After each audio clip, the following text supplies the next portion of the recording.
Okay, so as you know, herbal medicine has basically been around since the beginning of human history, or longer than that. But we really have pretty good written records for the last couple of thousand years to let us know what was going on in various different places. Not in every place. The adoption of writing was kind of a sporadic thing throughout the world at different times. So you have places where people still don't use it very much, and then you have places where people have been keeping meticulous records for many centuries of all sorts of things.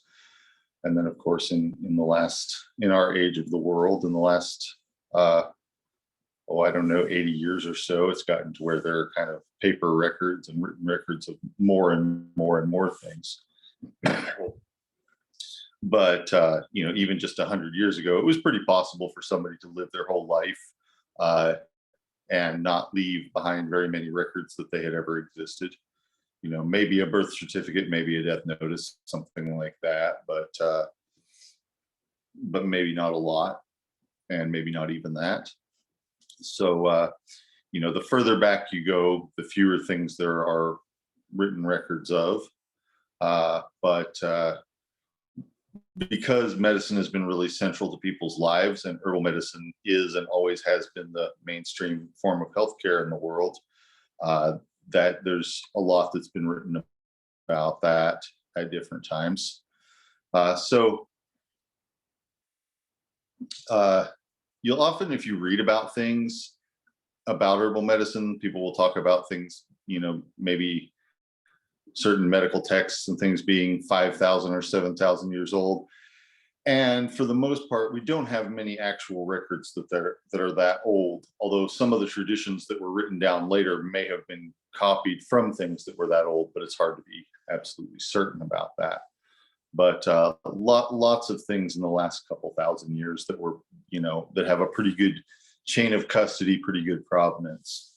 So one of the first areas that where you can read about a lot of the herbs that we've talked about, not all of them, but definitely some of them, are in the writings of the ancient Greek and Roman writers. They used a lot of the herbs that are still used in Europe and North America today, some of which are the same herbs that were being used in China and other places that had written records, some of which are not. But some of them are very similar to other species of herbs too, that are used in other places.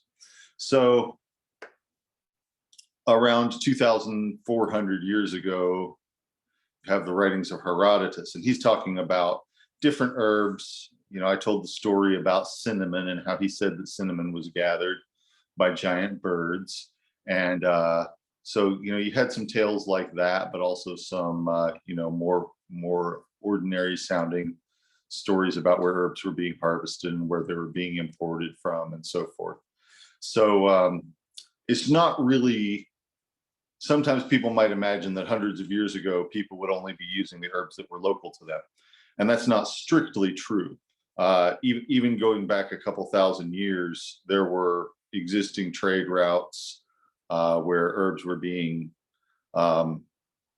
passed from one group of people to another, and so you could buy herbs that were grown in India, in Europe, thousands of years ago.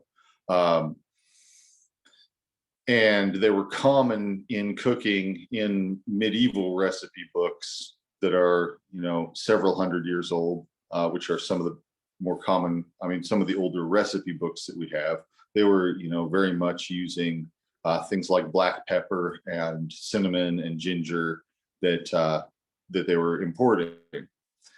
And they were using these same substances for medicine too, along with many others that were not used as culinary spices. So even in pretty remote times, and possibly long before then, but we don't really have written records of it. But even a couple thousand years or several hundred years ago, you would have herbs being traded all over the place from one group of people to another. Herbs from North and South America started. There was always here in North America. there was a commerce in herbs also, including tobacco, including datura or Jimson weed. So some of these are strong medicinal substances in the nightshade family. There was a trade across the continent and between North America and South America in these herbs, hundreds and hundreds of years ago, which we know about partly from archaeological use and partly from the fact that they were widely used, that they had already been introduced and even naturalized by the time people who wrote things down started being in the area. So for instance, the Jimson weed, which I mentioned, which is a psychoactive plant, is native to Peru and that area, but had already been introduced and was already growing as a weed in North America by the time British troops were sent to suppress Bacon's rebellion. And we know about this because of an incident where some of them found some of it growing and ate it, and then basically had altered mind state for several days afterwards. And that was written about at the time. So, it's a good thing to keep in mind when you're thinking about the history of herbal medicine, that there has been, for about as long as people could travel from one place to another, they've been taking herbs with them. They've been growing medicines and selling them to their neighbors and so forth. So that's always been a part of it. So, people didn't only use their local herbs, they used their local wild herbs, and they used things that they grew in their gardens, and they used things that they bought from traveling merchants. As far back as we know about, probably as far back as it goes, is probably as far back as human culture goes. Although we only have, written records for the last meager couple thousand years. So in the history of my family, we have some legends that go back about that far, and we have written records that go back sporadically into the 1300s and pretty solidly from the early 1600s on.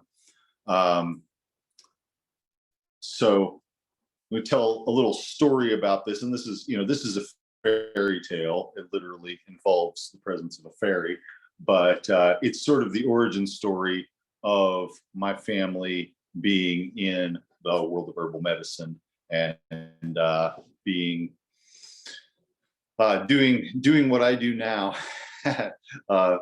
And the story involves a character whose name is the son of Mera.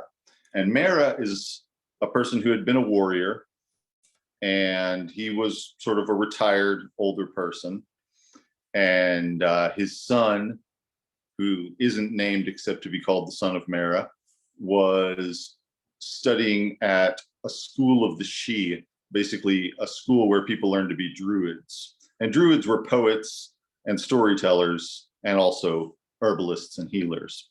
So he was studying at this school, and the Banshee, the fairy ancestress of his people, whose name is Eovel, comes to him, and she tells him that his father has been killed by invaders, by the sons of the king of Lachlan, which is like basically Denmark.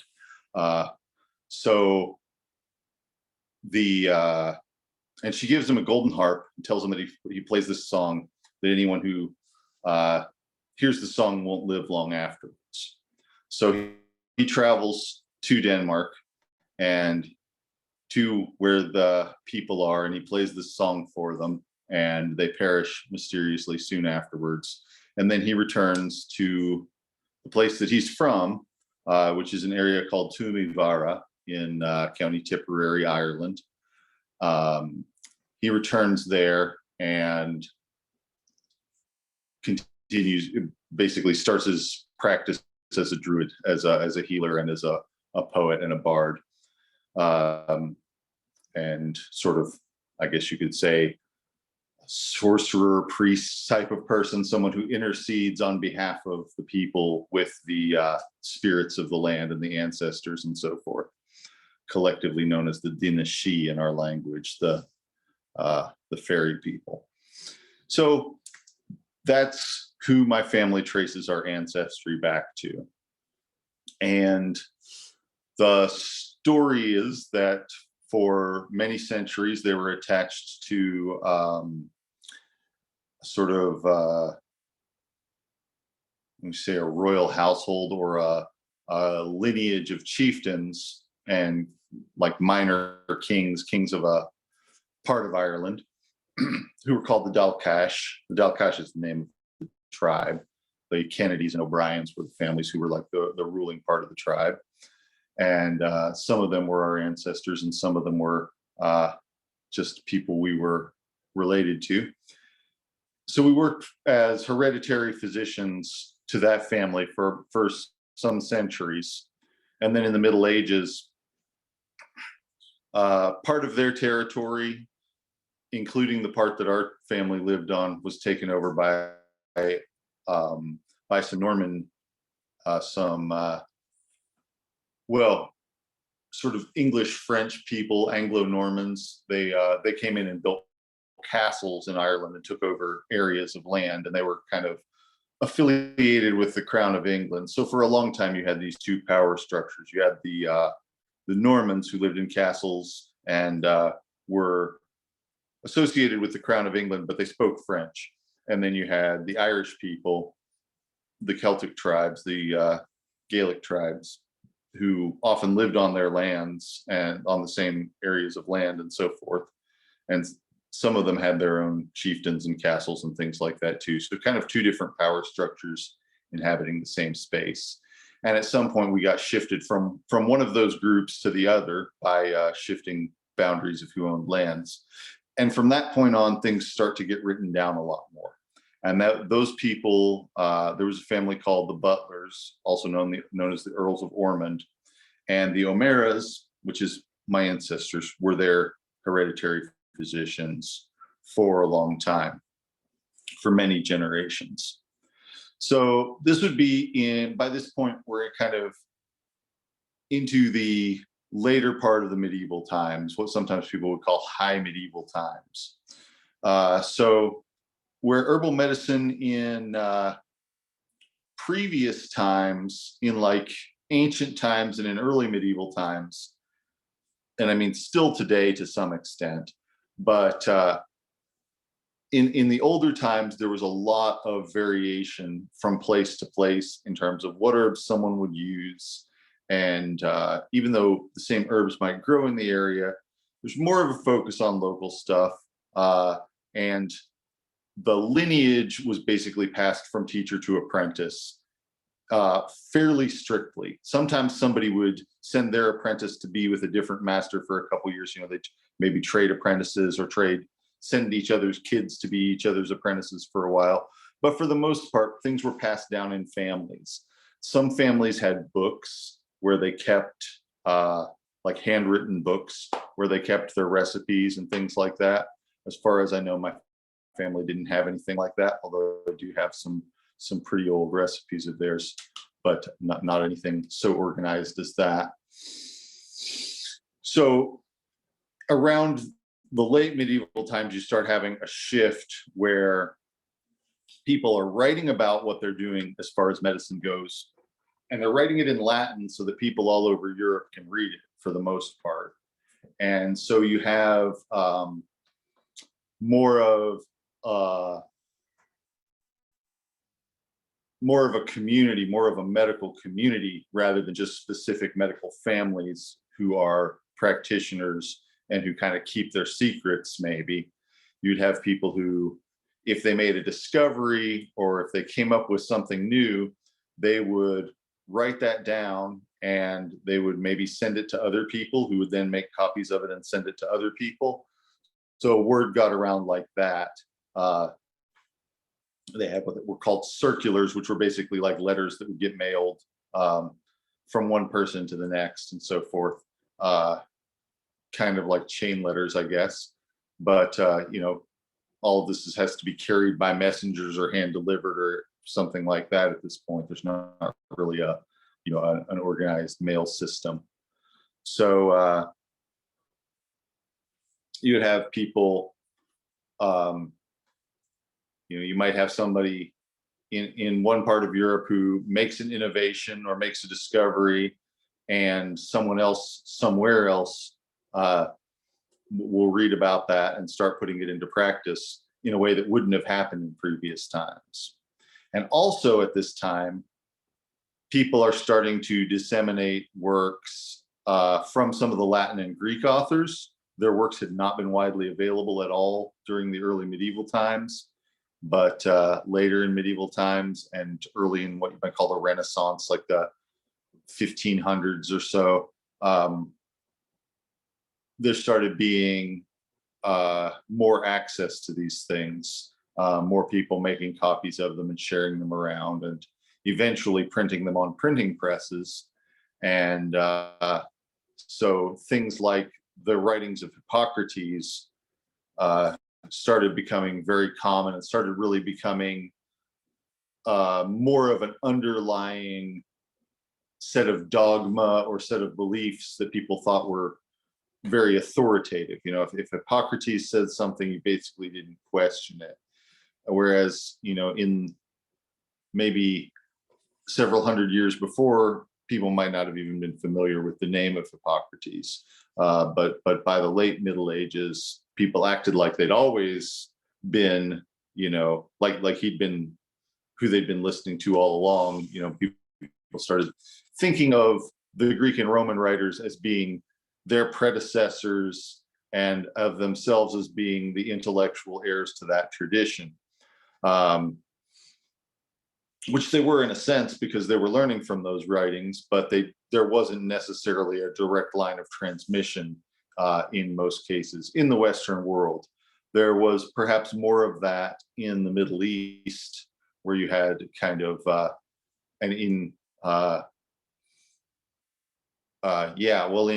what's now Turkey, what used to be the Byzantine Empire, you had more of an unbroken line of succession of people learning from the classical writers on down into the medieval times. But you didn't really have that in Western Europe at all. And so that's something that that some people miss when they're thinking about the history of this. People think, well, everybody just followed the teachings of Galen up until the 1600s or so, and it's not really true. A lot of people did, but a lot of other people didn't know who he was either, or only heard about him in the 1500s, and then strictly followed his teachings up until the 1600s, and then things started to change again. Mm-hmm. So through all this time, our family, my ancestors were associated with this one kind of powerful family who were their patrons, who, basically they got given land to live on and cattle and things like that. Not really so much paid in money because people didn't use money as much in that part of the world at that time. But they were supported by by their wealthy patrons, and in exchange for that, they treated not only those people but also their tenants, because they owned a kind of a fairly large chunk of Ireland, and exacted rents from the people who lived in it, but also provided some services like some basic medical care and ostensibly military protection, but you know how protection rackets are. So in exchange for people paying rents and taxes to them. So that was the situation in a lot of places and for a long time. Most of the people who were doing a lot of noteworthy writing and practicing had those kinds of connections. And then at the same time, you also had a lot of other people who maybe didn't have that sort of thing, but were practitioners anyway, who were just traditional healers who worked in their communities and so forth. And I unfortunately, it's hard to find out much about people who didn't have high society connections, because they just kind of lived their lives and then they were gone, and maybe not much got ever written down about them. Especially, if nothing terrible happened. If there was a war, maybe they would come to someone's notice. If there was, some major sort of incident, then people might take notice. But if they just, existed and were part of their community and healed the people around them, that can be fairly invisible a lot of the time. And that is probably how life has been for the vast majority of herbalists in the vast majority of places throughout the history of the world, is that they were just kind of anonymously going about their lives and doing their work and healing the people around them without necessarily attracting a lot of notice.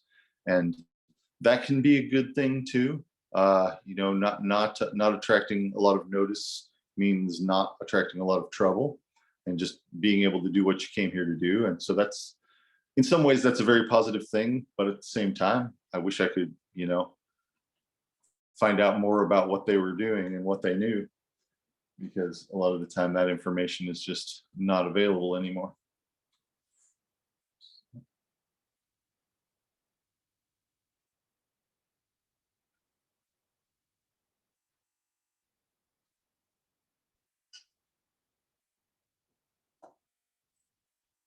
No.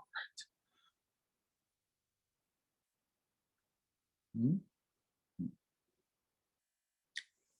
I hope this is not too much of a long rambling story, but I think it's important to just kind of uh, to have a sense of what herbal medicine has been like for people through history and how that's changed.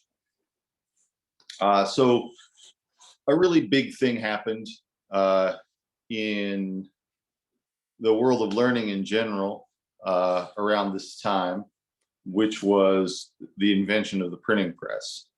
Not really the printing press. That's how people tell the story, but it's wrong. Hang on, let me correct that.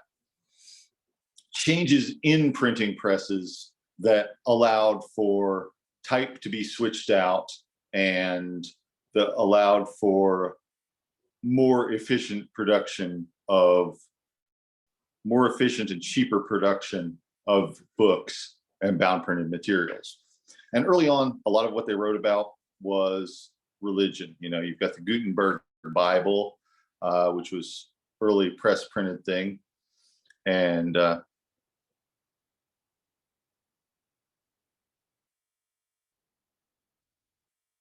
it's a question of whether the story was passed down through my family or to research and discover it. It was a story that was in my family, and I kind of looked into it and found out more about it. Um, but yeah, the original fairy tale that I was telling, that was something that was told to me. That's just sort of, like I said, a family origin story. Um, but the more of the specifics about where the family were and the houses that they were attached to and so forth, I kind of found out more about that later on, more of the specifics. So yeah, the printing press came out, and the trouble was, even though this made it so that books were, because earlier, before the printing press, a book was a very, very expensive thing, and only rich people could afford books. And after the printing press, books were still pretty expensive, and still represented a lot of work, but they were quite a lot less expensive. So, now instead of just rich people being able to afford them, people who were kind of rich could afford them. But printing presses were incredibly expensive. And the only people who actually had access to disseminate their ideas in printed form were people who were well connected. So that was still very much a barrier to access, especially if, like my family, you lived in a country that was not entirely self-governing, because Ireland in the Middle Ages, you kind of have these couple of different power structures. Like I was saying, you have the lords, who are kind of associated with the English crown. You have the chieftains, who are not associated with that and who are more like tribal indigenous people of Ireland. And then you also have the church, which is its own separate power structure. But then in the 1500s, that all changed. Henry VIII decided that he was going to be the lord of the church as well as the state.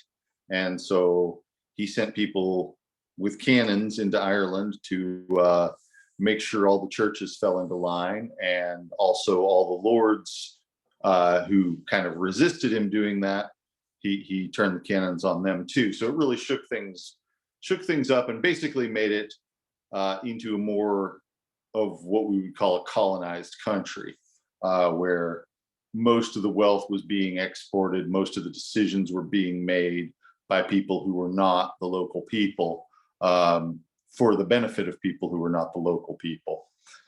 And even the local people who had some power, they got their power through the British crown. So it was very much like a colonized country at this point. So there weren't any books printed on the printing press in Ireland other than the Bible for a long time. The Bible wasn't printed until, I'm not exactly sure when it was printed there, but it wasn't, there wasn't a lot of access to publications.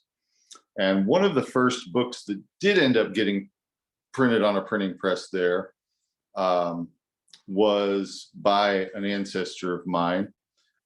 His name was Diarmaid O'Meara, or he calls himself in Latin Dermodius Mera.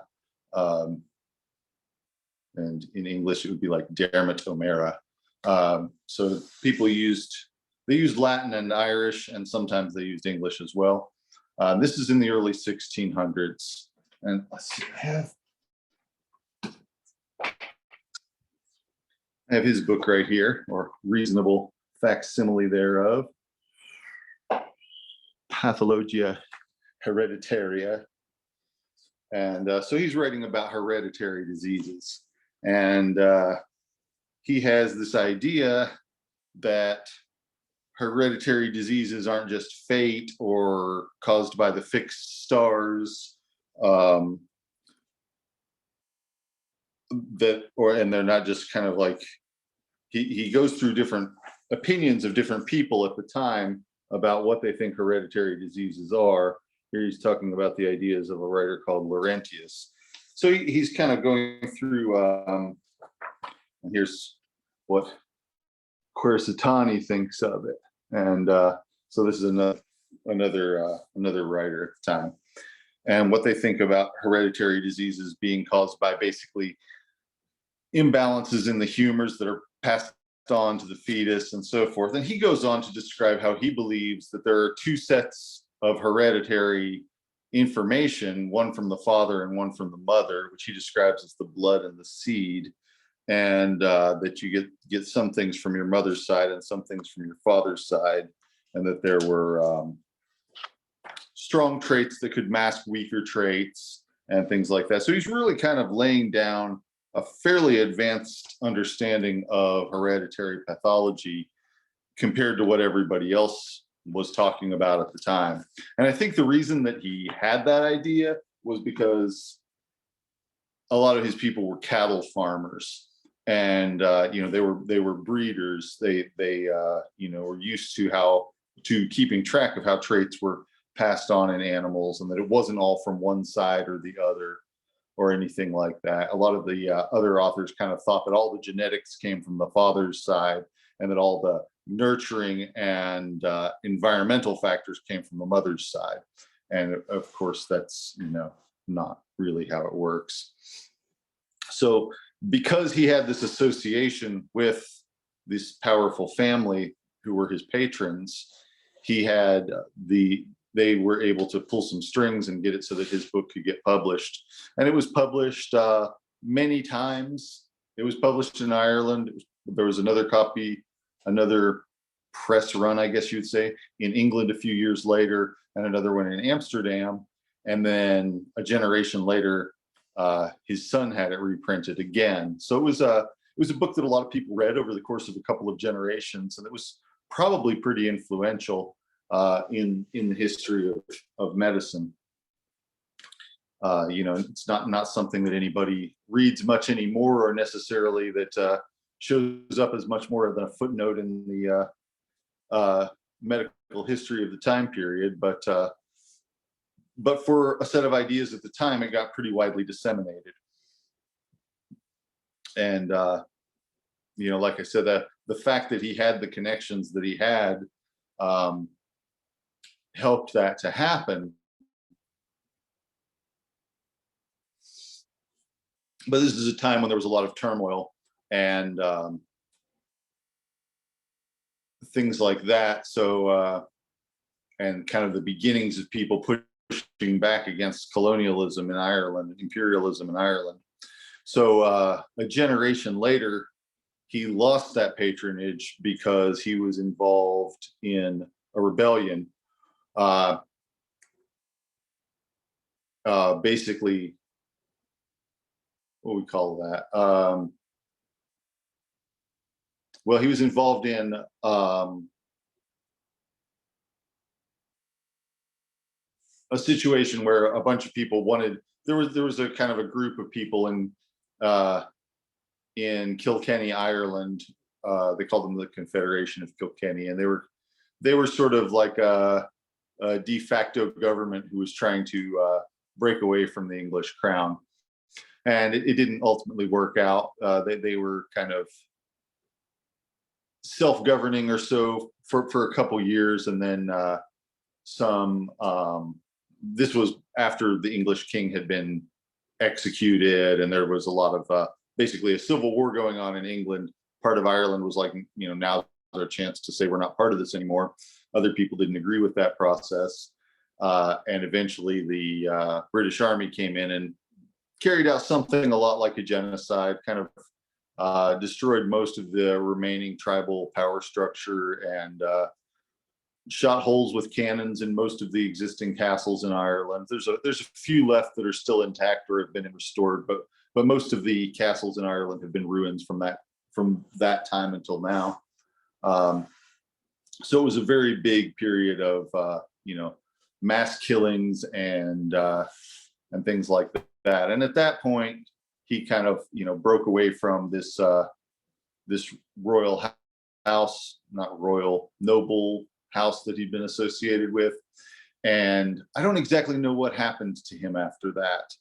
I know that he was alive for a while after that, and that he was that there was a warrant for his arrest. That's part of why I know that he was alive at the time, is that there was a warrant put out to try and get him, and that they never got him. And he may have just died of natural causes or something like that. But there's no record of it, even though he owned land and things like that. And then his son kind of took over the family healing business.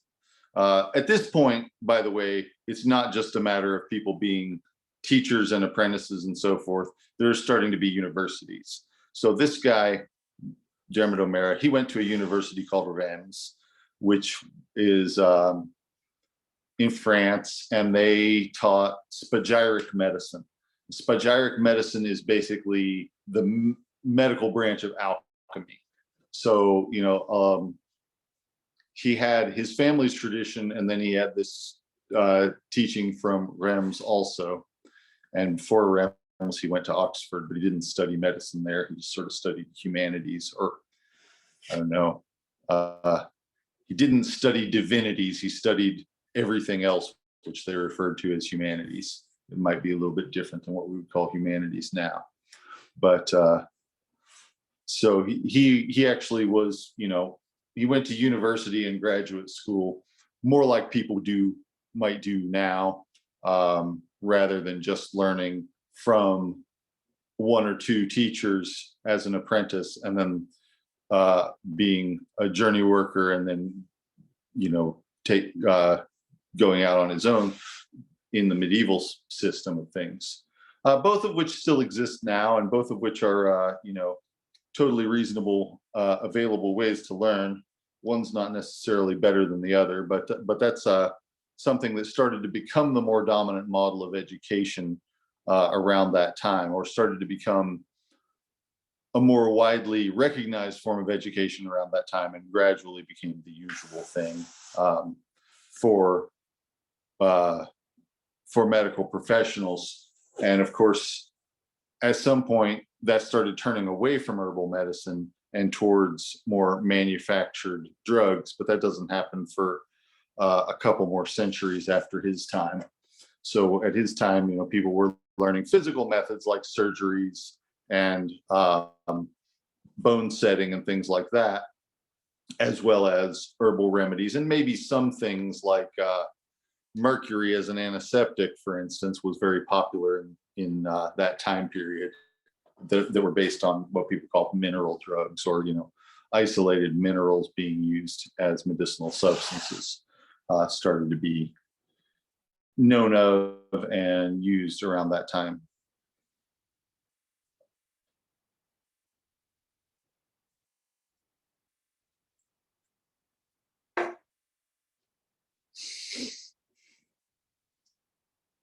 So then the British Civil War happens. Like I said, I'm not sure what happens to Jermyn, but soldiers come and take over most of the family's land, including the land where his son was. They killed the chieftain of the tribe, killed his whole family, everybody that was close to him. And the son of Dermot O'Meara is named Eamon or Edmund or Edmundo, depending on whether he's speaking in English, Irish, or Latin. He also spoke Dutch, but I don't know what he called himself in Dutch. But he gets forced off of his land, and he no longer has the royal patronage of the House of Ormond, the way that the family has for hundreds of years. But he's associated himself with a guy called the Earl of Clanrickard, who is kind of basically the boss of Galway, which is a city in West Ireland, a port city, and at this time fortress in Western Ireland. But he has to get out of where he was, so he leaves Ireland and he goes to Bristol, which is a town in England that was famous at the time for building ships. And he lives there for several years, basically as a refugee with his family. And he's got a wife and 3 sons. And he starts out basically, shows up probably just with the clothes on their back. They may have had some form of portable wealth, like gold or something like that. They may have had a little bit of that sort of thing. But he kept a case book, or it's not exactly a case book. He wrote a book of cases. It's not every case he treated, but he wrote a book of cases. And in these cases, he starts out working with poor people in Bristol, and then he kind of gains more and more reputation until he's working with rich people in London. And he was in London for the plague, for the last outbreak of bubonic plague in England in the 1660s. And by that point, he'd made some powerful friends and saved some lives of people who could return the favor by helping him out. And so he managed to get back some of his land in Ireland, which was a very difficult thing for people to do if they'd had their land seized by soldiers and things like that, as so many of them had. And his sons, he was in England for about 10 years. His sons at some point went away to Holland and were studying there. One of them became a military officer. One of them became a priest, and one of them became a physician. So they had, different family interests in different areas. And so then they went back to Ireland for another generation. And at this point in the history of medicine, you're starting to get more people, like I said, more people who are trained at universities and things like that. And you're starting to get a consolidation of power happening amongst the practitioners, where people are saying, okay, we're not just healers or whatever, we're doctors, and only we can use this title doctor, and only people who have this title and who we approve of as part of our society are allowed to prescribe certain medicines or allowed to practice medicine, essentially. You always had people doing home remedies and selling remedies that they made and things like that, but there was more of a sense of it being a protected title and standards of practice and things like that coming up by this time.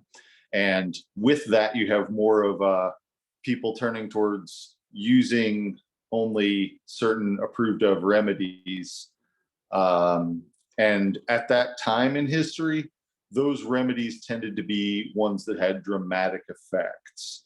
So you start seeing more of things like bloodletting and purging, which purging is like giving people strong laxatives or emetics so that they're throwing up or having diarrhea, things like that, to just kind of purge whatever evil influences in their body. They didn't necessarily have a very clear idea in all cases of what was causing diseases, but they knew that if you drew a lot of blood from somebody, that their body temperature would drop. And if they had a fever, that bleeding them would make the fever go away.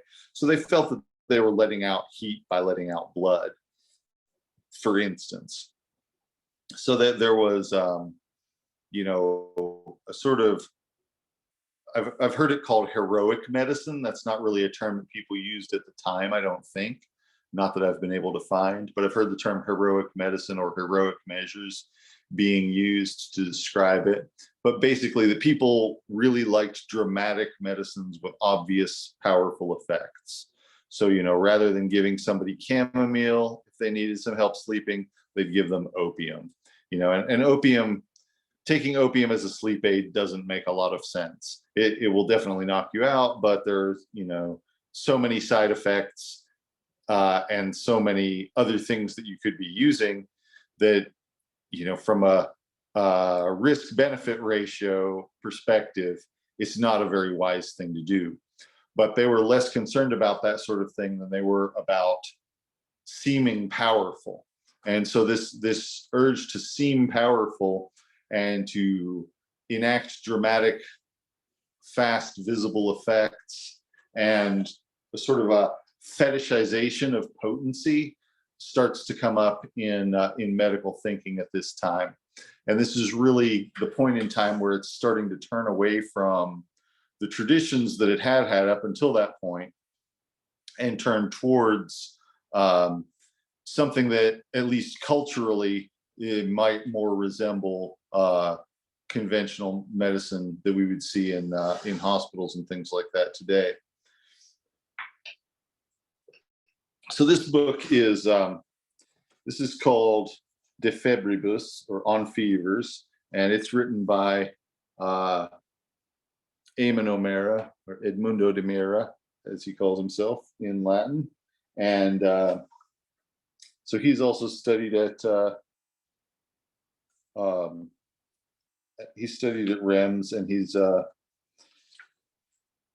kind of pretty well known by this point in the medical circles in England. And he's sort of, there was an argument between him and a physician who is much more famous now, called Willis, about fevers and about the nature of fevers. And, for the most part, they're dead wrong, both of them, because, we just know so much more now than we did then. But at the time, Willis's ideas were seen as being more modern, and O'Meara's ideas were seen as being more old-fashioned, more in keeping with the teachings of Galen and Hippocrates, and they were also probably more in keeping with the general traditions of herbalists all over the place, and community-based medical practitioners rather than university-based medical practitioners. So he was more into the ideas of working with the body instead of forcing it in one direction or the other with the most powerful thing you had available. So that was he was really the last, some people have described him as being the last major medical writer who was a proponent of Galen and Hippocrates, which, the younger generation, what was the younger generation when he was practicing, the physicians who were 15 or 20 years younger than him, their education had shifted very much away from that and more towards developing new things and innovating, but also, kind of, like I said, focusing on heroic and dramatic measures that probably a lot of the time killed people that didn't necessarily need to be killed. So he lived until about the 1680s or so, I think, and then he died. I have a few recipes from him. I have quite a few cases that he wrote about. But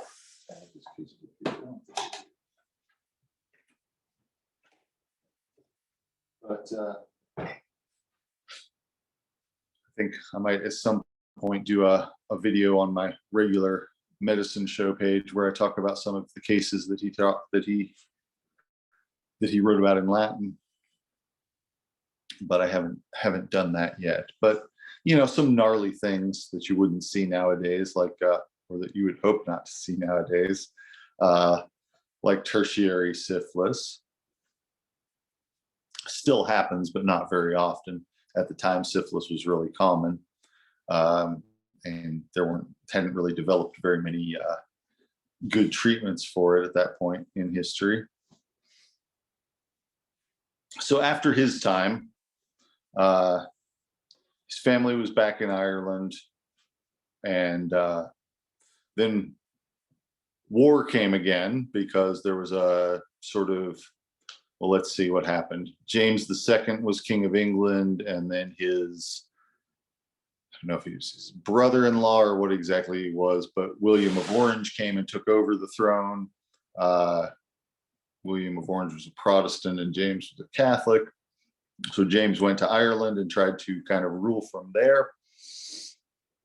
And there was another war, and that war kind of destroyed destroyed what was left of the old Celtic power structure, which was not much by that point anyway. Most of it had been destroyed half a century earlier, but the families that were still in power, the Gaelic tribes that were still in power, were mostly destroyed. And they started what we call in Irish Amsherpendlita, which is like the penal times is how it's usually called in English. But the British government started setting up a set of laws in Ireland that was kind of meant to make Irish people stop acting like Irish people. So, for instance, you weren't allowed to speak the Irish language in public. Irish people weren't allowed to teach their kids anything that was not part of a trade. They weren't allowed to own horses that were worth more than a certain amount because they were considered potentially something that could be used as in an act of war. A good horse was considered a weapon, basically. So if you owned a nice horse, they'd come and take it from you. The British soldiers would come and take it from you. And a lot of land got confiscated, and people got they had a sort of policy where all the basically all the Irish people in Ireland were supposed to go to one area. So it was like a reservation where they were trying to send all the tribal people to. The policy was nicknamed Tehel or Connacht, Connacht being this area of Western Ireland. And to this day, most of the Irish speaking people are in the area where you were supposed to go to. Um, although that wasn't necessarily the case right away, because these policies, they kind of got limited enforcement after the first generation or so, although for a long time they were still in effect, for hundreds of years, really, or yeah, some of them for hundreds of years. So there were all these basically discriminatory laws, and a lot of people left. A lot of people who did not leave the lands they were on were captured and then sent into penal servitude, basically, like they'd send them to sugar plantations and work them to death, that sort of thing. They'd say, sentence them to servitude for life, or hard labor for life, but just basically send them somewhere and work them to death. So that was a very very dark time in the history of Ireland and of my family in general. And but they pushed back against it really hard. The family at this point had left kind of their homeland and moved into a different area, where some of my relatives still live now, in County Limerick, Ireland. And all over Ireland, people started teaching their kids, even though it was against the law to do so, teaching them mathematics and Latin and Greek, and just kind of giving them a classical education, as well as teaching them trades. And also, mass was illegal. Catholic Church was illegal at this point, and priests all had a bounty on their head and that sort of thing. But they stayed around. There were always priests, and there was always mass happening in secret at different places.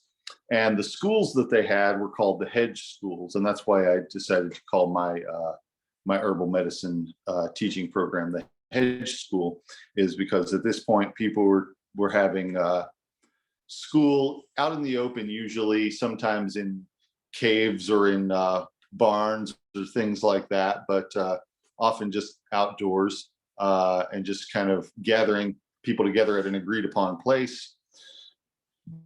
And if the the enforcers came along, they would just disperse, or someone would look out for them and see them coming, and they'd disperse, or they would act like they were doing something else or whatever. It was very hard to prove that there was anything going on. There was no official school or anything, but some of the travelers through there remarked that the Irish people in that area in West Ireland could speak Greek and Latin pretty fluently, in spite of supposedly not being allowed to be educated.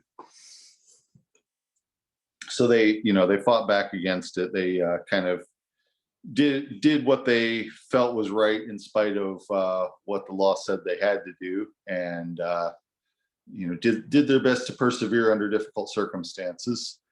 And but there were very dark times, for sure. And times when not a lot got written down, not a lot of so I have these books from the 1600s, but nothing from the 1700s. No, nobody in my family was in any position to publish anything during those times. Although towards the end of the 1700s, things did start to get better, and there are some people managing to get out from under that situation, or leave and go and work in Dublin, and try to assimilate, or at least try to seem externally to have assimilated. And some of the rebellions broke out occasionally. Most of them were not very successful or very large, because it's pretty hard to get that sort of thing going with limited ability to communicate with each other. So during the 1700s, things are changing a lot in the world of medicine. You start to get more people focusing on proprietary remedies, things that only their company has, whether it's a formula, or whether it's a a new way of processing something. So you'll start to get, rather than just having, say, morphine, you might start to get things where they're using sulfuric acid to digest the morphine and then having morphine sulfate. So some of these remedies are really starting to more resemble modern forms. A lot of them are still plant-based remedies. A lot of them are actually not that far removed at all from plants. They're just, plant products or plant compounds, or formulas made from a bunch of different plant products. And a lot of the time, what was in a formula would still be secret. You didn't necessarily have to have something that would say what was in a remedy. So you could have something like Scudder's alterative, which is a combination of different, or Friar's bitters, which is a combination of different herbs, different things that have, that you would know what it was for if you were buying it, but you wouldn't necessarily know what all was in it.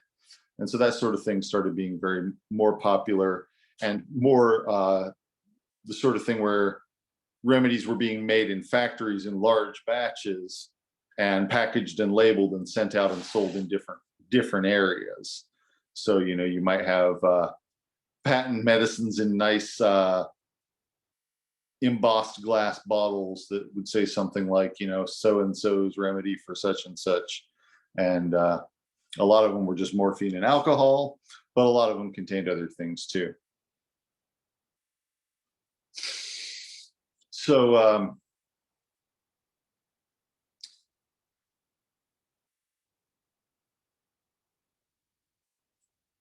the next person in my lineage that I have anything published by is in the 1800s. And this would be my grandfather's grandfather's grandfather. His name's Barry Edward O'Mara. And he got pressed into the British Army, basically drafted. And he was a physician in the British Army. And he got himself kicked out by being involved with a duel. He didn't actually fight in a duel, but he was the second for somebody who challenged somebody to a duel, and they got kicked out just for that. But rather than letting him go home, they drafted him into the Navy, and so he was a ship's surgeon in the British Navy while they were fighting against Napoleon. But his family had been sympathizers with Napoleon previous to this time. And I'm not sure what he felt about it at the time. It's kind of hard to tell. But he and the person that he was with spent most of that time period, the captain he was assigned to, spent most of that time period with their boats in dry dock. Like, the boat needed repairs. And so they were just kind of on land waiting around for their boat to be repaired. And then they got a different boat and then said it needed to be repaired. So I think they may have been kind of malingering. I'm not really sure. But at this point in time, he's doing a lot of physical medicine because he's, practicing from a ship, and whatever apothecary he has with him is going to be really small. So he's doing a lot of things like patching up bullet wounds, treating people for injuries and infections from battlefield injuries and that sort of thing. Much more than, the general community medicine that the family has usually done. And he ended up being on the ship, the Bellerophon, where Napoleon surrendered. Napoleon came onto this British ship and surrendered after the Battle of Waterloo. And so they sort of assigned him to Napoleon, and he went into exile with Napoleon and was Napoleon's physician for a couple of years. And eventually he got dismissed from that post on the basis of the belief that he was a Napoleon sympathizer and was more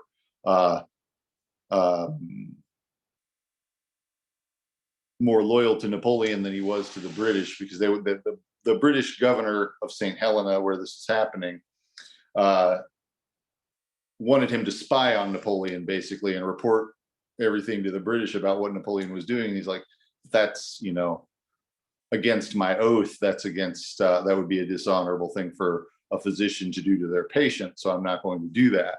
And they, tried a few times to persuade him. And then when they saw that they weren't going to be able to, they sent him away. And let's see, I have this is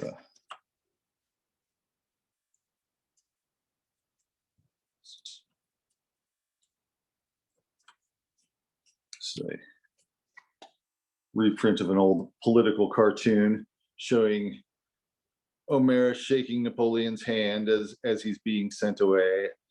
He's all downcast because he's getting sent off of this godforsaken island, and Napoleon's saying, "We'll never meet again. Be glad." And he came back and he wrote a book called "A Voice from St. Helena" about his time there, and kind of basically more or less accused the British government of poisoning Napoleon, which was a controversy that's kind of gone on for ever since about whether they actually did poison him or whether he got, too much arsenic from the environment, or whether the fact that he had arsenic in his system had anything to do with why he died or what. But anyway, he got sicker and sicker while he was in exile and eventually died. But O'Mara came back to England and to Ireland and lived out the rest of his life. He didn't, he developed a drinking problem and didn't live to be very old. He died in his early 50s. And then his family were not very not so well known, but they were fairly prosperous. They had land and they had their local practice and whatever. And then in the 1870s, my great grandparents and their kids, including my great grandmother, came over to America and bought some land in New York and continued to be a part of the struggle for decolonization in Ireland, but from a comfortable distance. And so my great grandmother, Catherine O'Mara, taught my dad and my grandfather, and they taught me. And that pretty much brings us up to the present time as far as the family goes. And of course, I'm teaching Aoife, who you've all met, and I'm teaching all of you as well. And so yeah, that brings that part of the story up to the current time. Meanwhile, in the course of the 1800s, Victorian era medicine gets weirder and weirder, further and further removed from nature. Eventually, in the 1900s, mid to mid-late 1900s, there starts to be more of a popular interest again in herbal medicine. Sometimes you'll hear people tell the story as though herbal medicine had pretty well died out in the United States and in England and places like that. And that's not true at all. It's always been very common. And it's not only been very common among poor people or marginalized people, although it's often been more common among marginalized groups and people who couldn't afford conventional medicine. But even here in Lexington, I talk to people all the time who are like, grew up very middle class Lexingtonian people who grew up using herbal medicine, in the 40s and 50s and things like that. So it was always very common in some places and less common in some other places. But in the 60s and 70s, there starts being more of a popular back to the land, return to nature kind of movement. That eventually, involves the hippie movement and the new age movement and that sort of thing. But even before that, there was even in the post-war period, very much a idea of returning to self-sufficiency and natural stuff and traditions and things like that. So you start to see a resurgence in herbal medicine as a popular thing around that time, and more books about herbal medicine and that sort of thing start coming out. So when you look at professional herbalists in the US today, a whole lot of them come from a few different specific lineages. So there's Rosemary Gladstar. She's still alive, and she comes from, I think, basically like a folk medicine tradition in the Northeast. And a lot of people are her students or the students of her students and so forth. Michael Moore, who was in the Southwestern United States, was very prolific as far as he taught a lot of people. So a lot of his students and their students are still around. He was teaching from, I think, the 1970s up until I think he died in early 2000s, maybe 2010, somewhere around there. I want to say 2006, but I'm not really sure. But a lot of his students and his students are professional herbalists now. Back in the 40s in Salt Lake City, there was an herbalist called John Christopher, and his students and their students and his children's students and their students are also another very big lineage that a lot of people come from. Michael Tierra, who's still alive and teaching people, it was one of his students. And Michael Tierra has got, at this point, his students and their students also who are practicing and professional herbalists and so forth. So, but those few account for a whole lot of the professional herbalists that are practicing and teaching in the United States now. By no means all, but a whole lot of them come from those few lineages. And there are lots of others of us who come from other lineages as well. And so in the course of my time practicing, I feel like I've seen some sort of comings and goings as far as how the general public feels about herbal medicine. I think that in the last few years, they've maybe felt a little more skeptical than they did in a few years before that. But I'm not entirely sure that that's, that my observations are applicable to the whole country or anything like that. But definitely there are a lot more physicians out there who are open to their patients using herbal medicine, and more of them who are using herbal medicine themselves, and maybe, recommending plant-based remedies and so forth to their people that come to see them. So I think that it's definitely much more mainstream than it was even, probably even than it was 10 years ago, and definitely than compared to how it was 20 years ago. And there are a lot more herbalists out there. There are a lot more people who are learning to do herbal medicine. Whereas I feel like, 20 years ago, there were probably a few hundred herbalists in the whole country who were really like practicing herbalists. And now there are a lot more.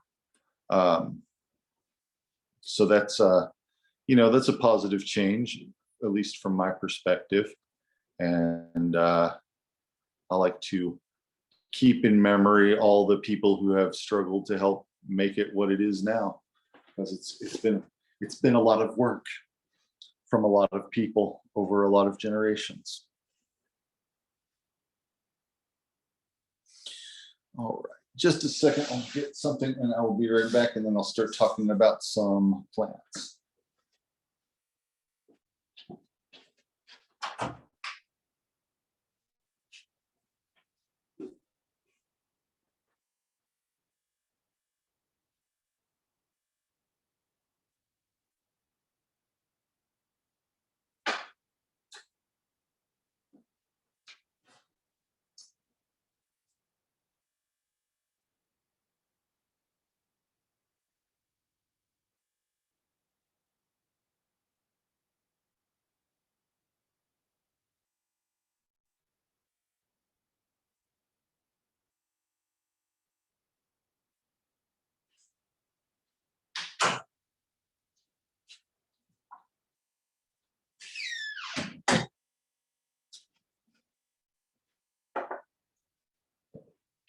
All right. So the first plant that I wanted to talk about is cleavers. And we've seen cleavers on some of the plant walks, if you've been there for those, not on this most recent one, I don't think. But cleavers is a really common weed. It's native to Europe and Asia, but widely introduced and naturalized over here. It likes to grow in overgrown yard and garden type places and the edges of fields rather than so much. Sometimes it will grow in the woods, but especially in places where there's a lot of sun in the woods.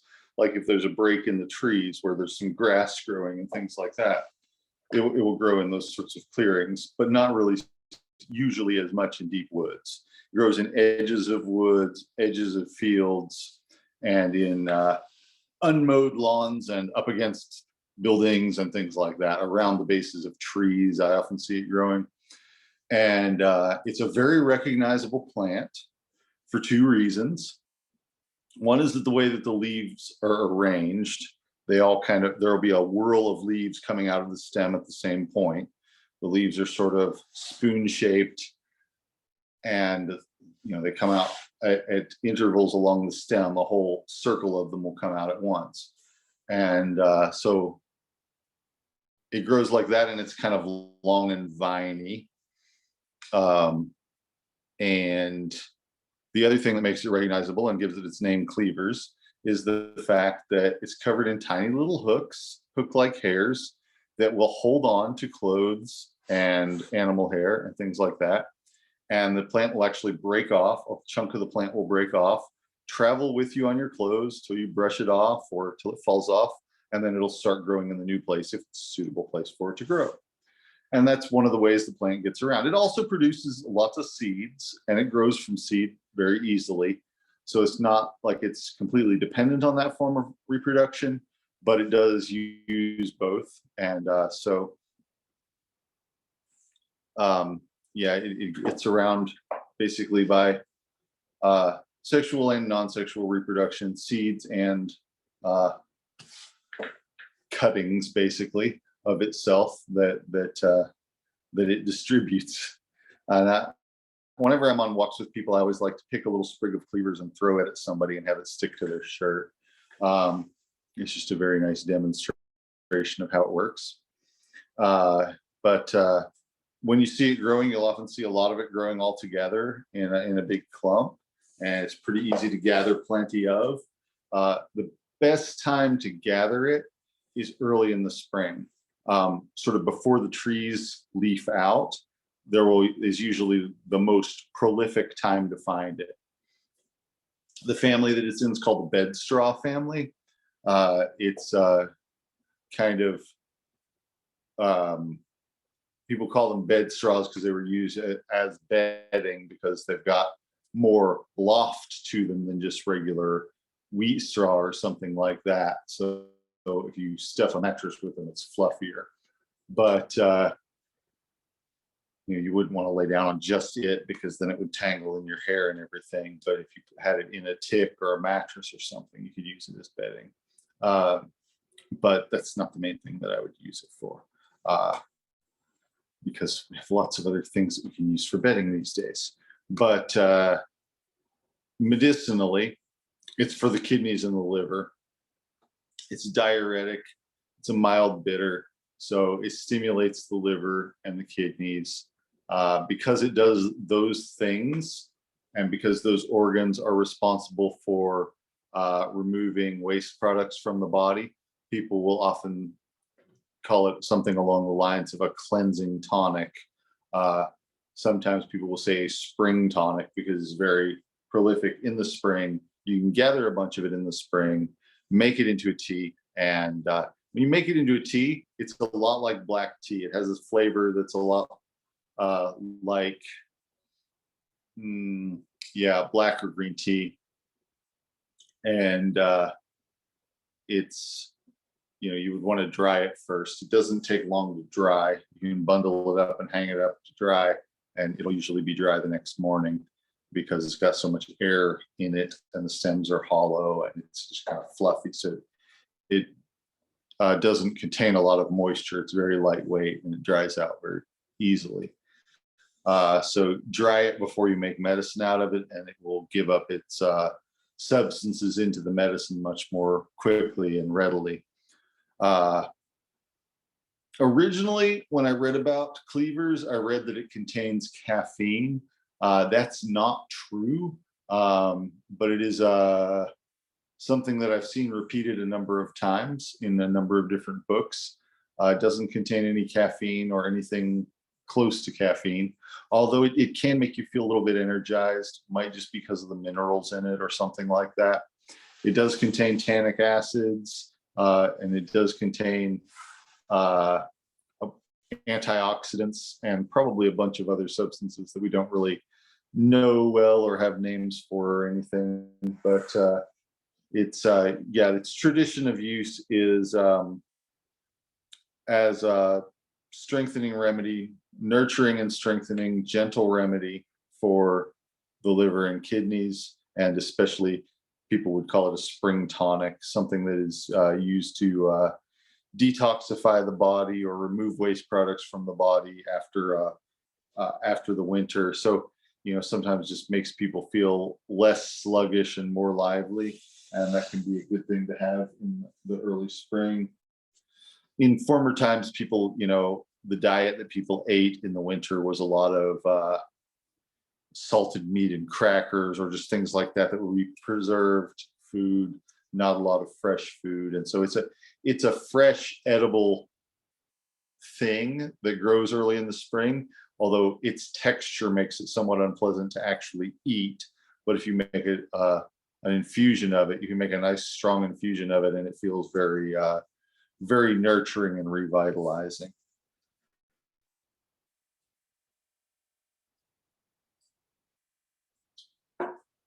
Cleavers is one that I do not use a whole lot in the clinic, even though I really like it as a home remedy, just because it's something that works a lot better as a tea than as a tincture, and doesn't produce a real dramatic effect or anything, but it can be a really nice thing to take a dose of in the springtime.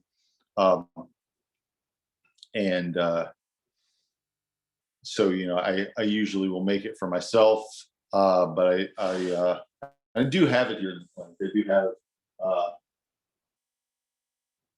I do have a small amount of it here in tincture form to give to people, to dispense to people. I often use it for children because it's a really gentle remedy. It's not exactly a laxative, but if you have kids that are not eating a lot, not having a lot of bowel movements, things like that, it can help just to make everything work a little better. So yeah, that's a good medicinal weed. That's not one you're likely to find on the shelves at the supplement store, but is a good one to know about, and something that I think, if you haven't already, that it would be good to familiarize yourself with. It grows, you can find it in Kentucky, at least you can find it growing just about all winter long. Maybe in the very coldest part of the winter, it might die to the ground, but just about all winter you can find it growing. And then towards the beginning of spring, as the trees start to leaf out, and it'll go into bloom and have white flowers and then drop its seeds. So this is a strategy that a lot of plants have, where during the winter, when there's no leaves on the trees, they'll collect that winter sunlight, even though it's not the most potent sunlight. They'll soak it up all winter long, and then at the end of that time, they'll make seeds with the energy that they gathered from it.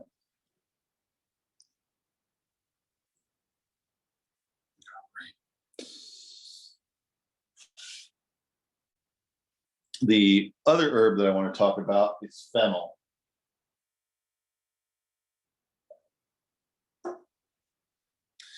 Fennel is it's a member of the same family as celery, um, and it has some of the same properties, but it has a very distinctive taste to it.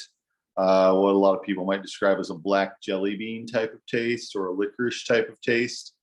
Um, so some people find that flavor really objectionable, and some people find it nice. Uh, you can use the whole plant medicinally, but the strongest part is the seeds. The darker colored leaves and stems are kind of intermediate, and then at the base of the fennel plant has a very pale cluster of the bottoms of the leaf stems around the stalk.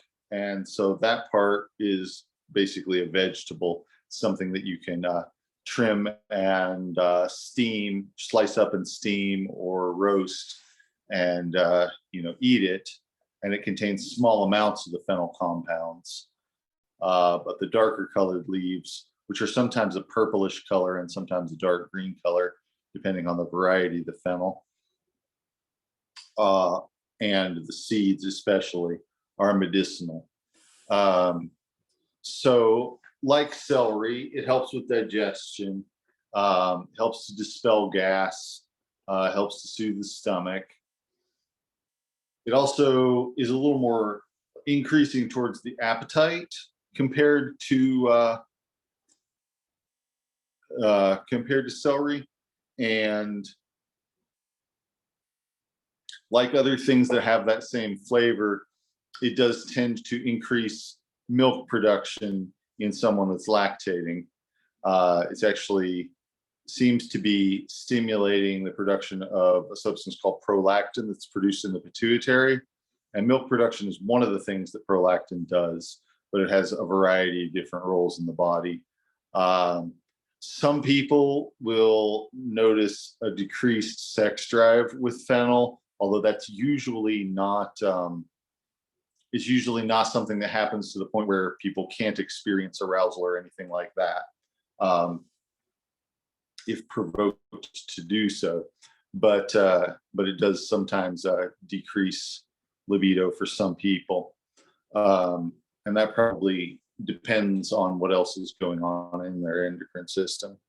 But it's definitely intentionally used to promote lactation, and it is widely used for gas and indigestion and things of that. So a mild infusion of the leaves is one way of taking that, and chewing the seeds is another way of taking it. I like to make a liquid extract of the seeds using hot water, and then put the seeds in that infusion, and then add a little bit of alcohol so that it's about 10% alcohol, and that will help to absorb some of the oil soluble stuff in the seeds, and make a very low alcohol tincture that way, which is something that somebody can take by the spoonful. And so fennel is a very mild plant, a very well tolerated plant,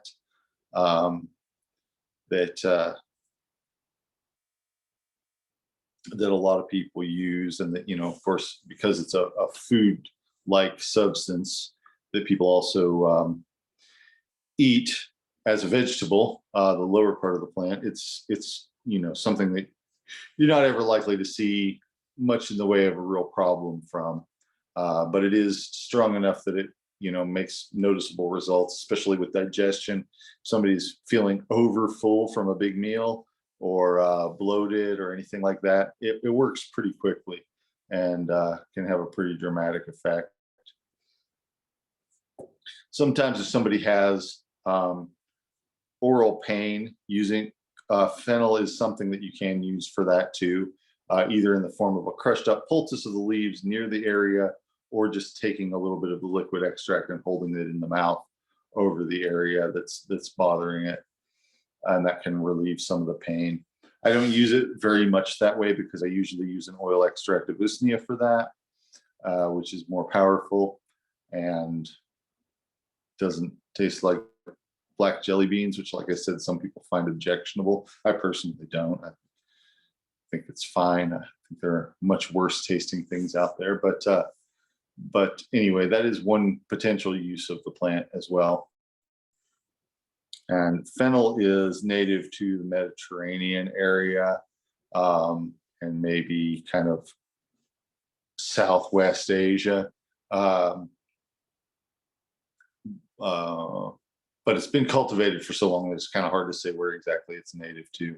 Probably Northern Africa as well, in some places, but it needs water.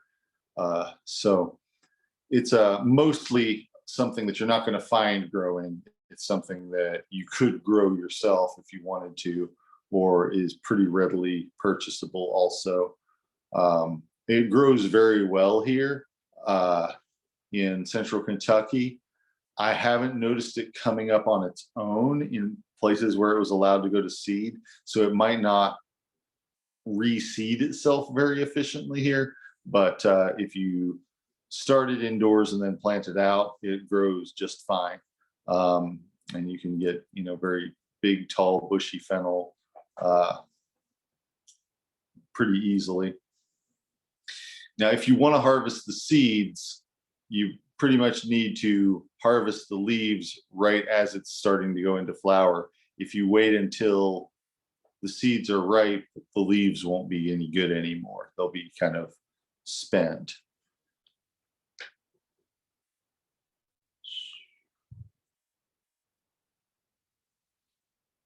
You have a patch that's reseeded for many years now. That's good. So you're pretty sure it's not the same plants coming up year after year, but new ones that are coming up from seed.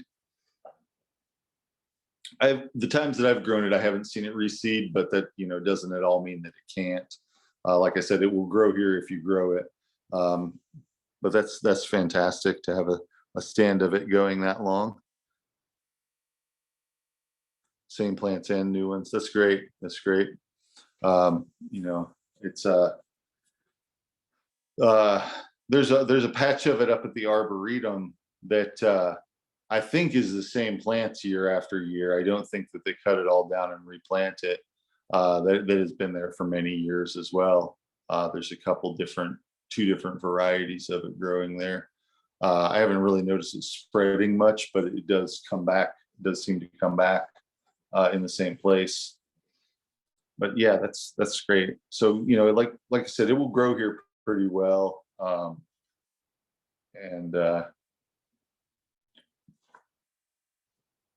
it isn't native here.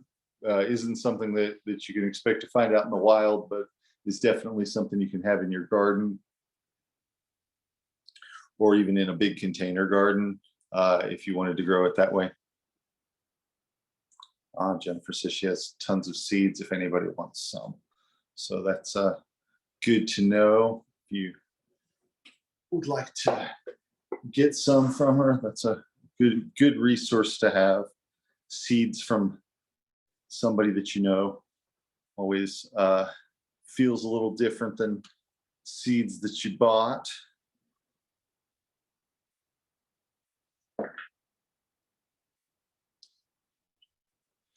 Yeah.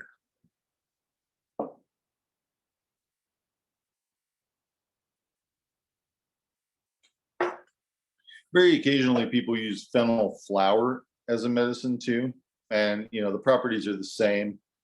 I would say that the flowers are actually kind of milder than the leaves to my sense of taste, but the seeds are quite a bit stronger.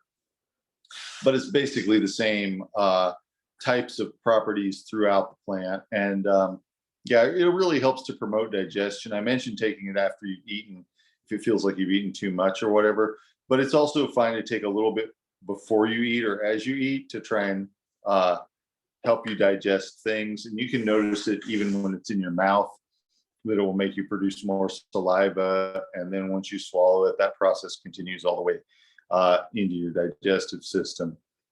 So it's actually going to help you produce more digestive juices and have an easier time breaking things down into the nutrients that your body needs.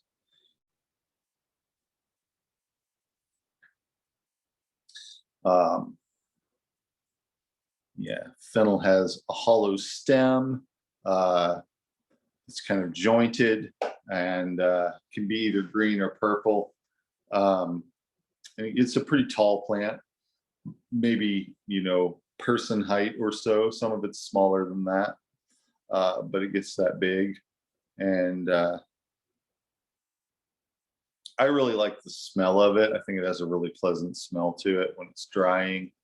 When the leaves are drying. If you want to gather the seeds, just wait until they're not quite ripe, but almost there, and then snip the seed heads and put them upside down in a bag, and they'll continue ripening after you've picked them, rather than letting them to ripen on the plant, because they fall off just about as soon as they're ripe. So letting them finish ripening in a bag where they will fall off into the bag is a good way to harvest them.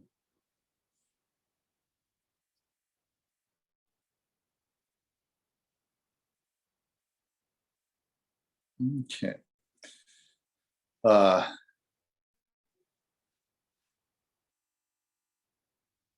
yeah.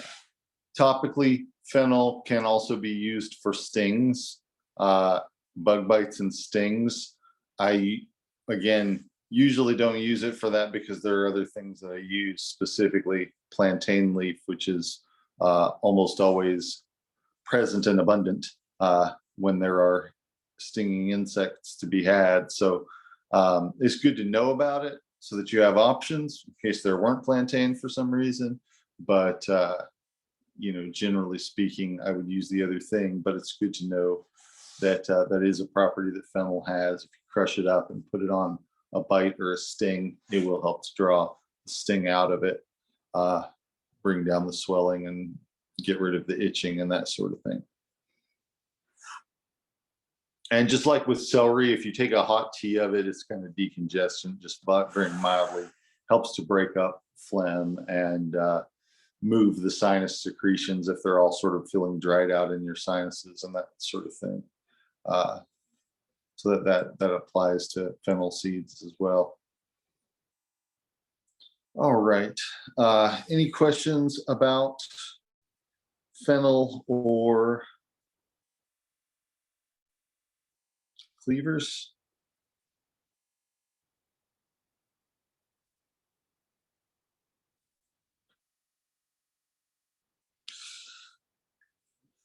In your view, who are some notable female healers of historical note?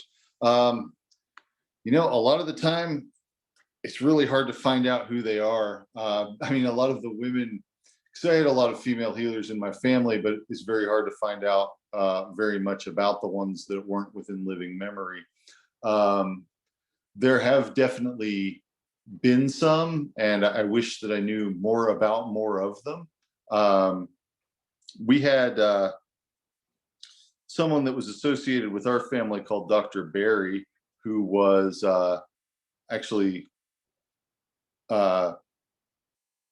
was female or was biologically female, but most people didn't know that while she was alive. And she practiced as a physician, was a contemporary of the guy who was Napoleon's physician. And actually kind of made some pretty significant contributions to germ theory. And so I think that's something significant. Unfortunately, up until fairly recent times, even in herbal medicine, a lot of the time women were excluded from public practice, although a lot of them were, healers, and a lot of them were noted by people. They didn't get as much historical note to them, even though I think that it's fairly safe to say that they were doing a lot of the healing and taking care of the sick has always been done by women. There's another person whose name I'm really struggling to remember.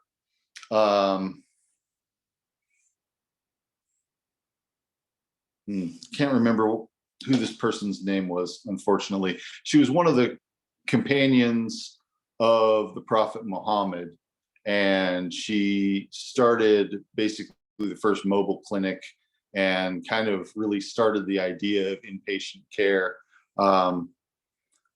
And basically, had healing tents at battles and that moved around with the armies and things like that. Hang on, let me look up her name.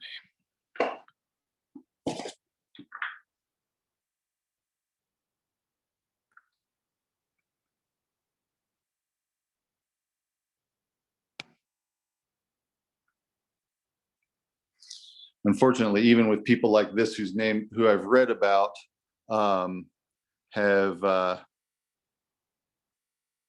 often, I've not heard their names as many times, so I have a hard time remembering them. Yeah, this person's name was Rufaida, and she was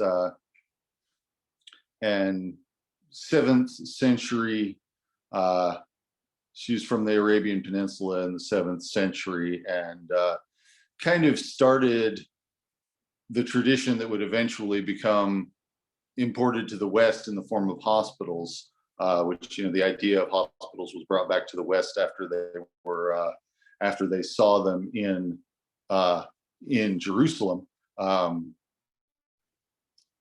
and so it had already been a thing in the Arab world for centuries at that point. But Rufaida was kind of the person who's generally given the credit for starting that tradition. And she was some people refer to her as a nurse, but she was actually a surgeon as well, and used all sorts of medicines and things like that. So that's a really significant name, and a significant person in the history of healing. But I wish I had a better answer for that question, unfortunately, because I don't, haven't heard as much about people like that in the course of my reading about these things and hearing these stories and so forth.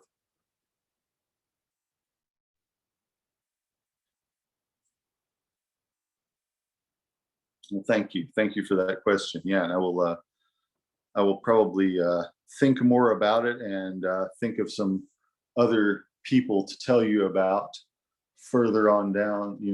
Maybe in the days to come. Maybe when I post this on YouTube, I'll post a better answer to that, or a more thorough answer to that in the comments. Maybe with some links to articles about the people and that sort of thing.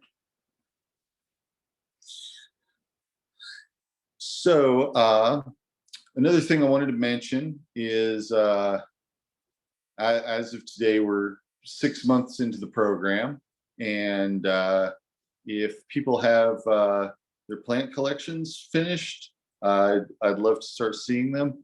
And if people want to make time to talk to me one-on-one about what you would like to do for your final project, I would definitely welcome that as well.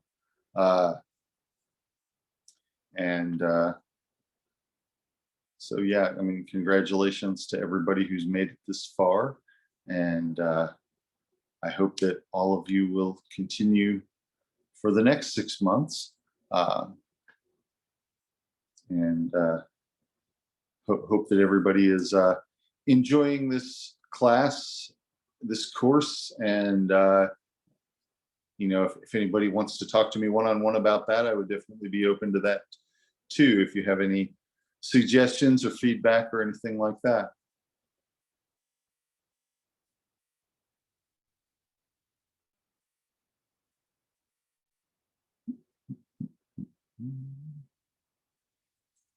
All right. Well, that's about all I have for today. Any questions? No, but thank you. That was also interesting. Well, thanks. Thanks. Yeah, all right. Well, I will, next time we will get back to talking about specific scenarios that you're likely to see as an herbalist, and what we might do about them. So have a happy Halloween to everybody who observes it, and I will see you next Tuesday. Thank you. Bye. Thank you. Have a good evening. You too. Thanks.